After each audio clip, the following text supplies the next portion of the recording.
আমি কলকাতা ফিল্মসের পার্টনার, আমার নাম মিমি সিংহ। আজকে কলকাতা ফিল্মসের এখানে 7 বছর চলছে। এখানে অ্যাক্টিং, মডেলিং, ড্যান্স এগুলো শেখানো হয়। প্লাস আমরা বিভিন্ন জায়গায় ইভেন্ট করি। আমাদের অনেক জায়গায় ব্রাঞ্চ আছে, যেরকম মহিষাদলে ব্রাঞ্চ আছে, মেদিনীপুরে, হাওড়াতে আছে, টলিগঞ্জে আছে। এই যে যারা ছোট ছোট বাচ্চা, যাদের মধ্যে অনেক কিছু করার ক্ষমতা রয়েছে কিন্তু পয়সার জন্যে এগোতে পারে না, তাদেরকে আমরা আজকে তুলে ধরছি। মডেলিং জগতেই বলুন, অভিনয় জগতেই বলুন বা ডান্স জগতেই বলুন।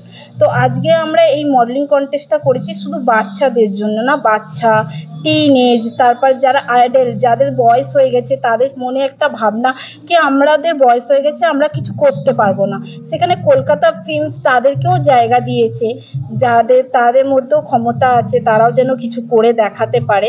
তার জন্য কলকাতা ফিল্মস এই প্রোগ্রামটা অর্গানাইজ করেছে, কিং অ্যান্ড কুইনের, যেটা সেমিফাইনাল চলছে।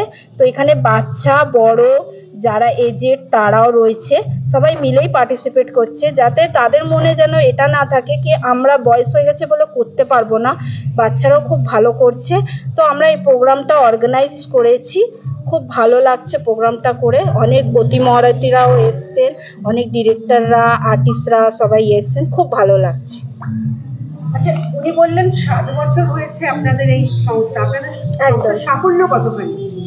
এক সময় 7 বছর আগের কথা যদি বলি, তাহলে 7 বছর আগে আমরা একটা ছোট্ট অফিস, মানে কি বলবো, একটা বাথরুম সাইজের যেরকম হয় সেরকম অফিস থেকে আমরা স্টার্ট করেছিলাম। যেখানে 2-4টে হাতে গোনা স্টুডেন্ট ছিল। যে হ্যাঁ, অবশ্যই আমরা এক এক করে আস্তে আস্তে যোগাযোগ করে বিভিন্ন ফ্যাকাল্টি, বিভিন্ন ডিরেক্টরসের কাছে গেছি, বিভিন্ন আর্টিস্টদের কাছে গেছি, নামি দামি অনেক রিজেকশন পেয়েছি। অনেকে আমাদের সাথে যুক্ত হতে চায়নি, কাজ করতে চায়নি। কিন্তু কিছু কিছু আর্টিস্ট, কিছু কিছু ডাইরেক্টরস, যারা ফ্যাকাল্টি আমাদের সাথে প্রথম দিন থেকে ছিল, তারা, আমরা একটাই গর্ব হয় যে তারা এখনো অব্দি আমাদের সাথে রয়েছে সেইভাবে। এবং সেই যে 7 বছর আগে আমাদেরকে যারা রিজেকশন দিয়েছিল, আমি বলবো আজ এই 7 বছর পরে তারা তো আমাদের সাথে যুক্ত হওয়ার জন্য আকুল হয়েছেন, তার সাথে আরো মহান মহান আরো মহারথীরা আমাদের সাথে যুক্ত হয়েছেন। এটাই হচ্ছে আমাদের পাওনা। আমাদের স্টুডেন্টরা, আমাদের বিভিন্ন ডাইরেক্টরসরা রয়েছেন, আমাদের নিজস্ব ওন হাউসের কাজ হয়। অলরেডি আমাদের ওন হাউসের দুখানা বই রিলিজ করেছে, একটা হচ্ছে জিঘাংসা আর একটা হচ্ছে নীল আকাশের নিচে। অলরেডি এটা শুটিং চলছে, first promo, second promo release হয়েছে। তো এখানে আমরা আমাদের বিভিন্ন যা ডিস্ট্রিক্টে ব্রাঞ্চ আছে, কলকাতায় ব্রাঞ্চ আছে, সেখান থেকে আমরা কাস্টিং করে করে সুযোগ দিয়েছি, চান্স দিয়েছি।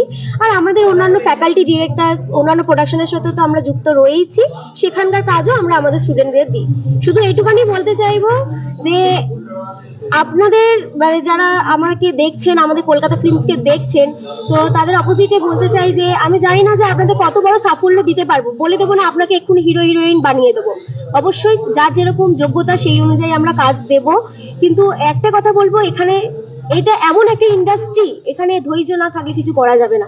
আজকে আমরা এই 7 বছর ধরে ধৈর্যটা ধরেছিলাম বলেই কিন্তু আজকে 7 বছর থেকে আজকে এত বড় হলে আমরা পারফরমেন্স করতে পারছি, এত বড় বড় শো অর্গানাইজিং করতে পারছি।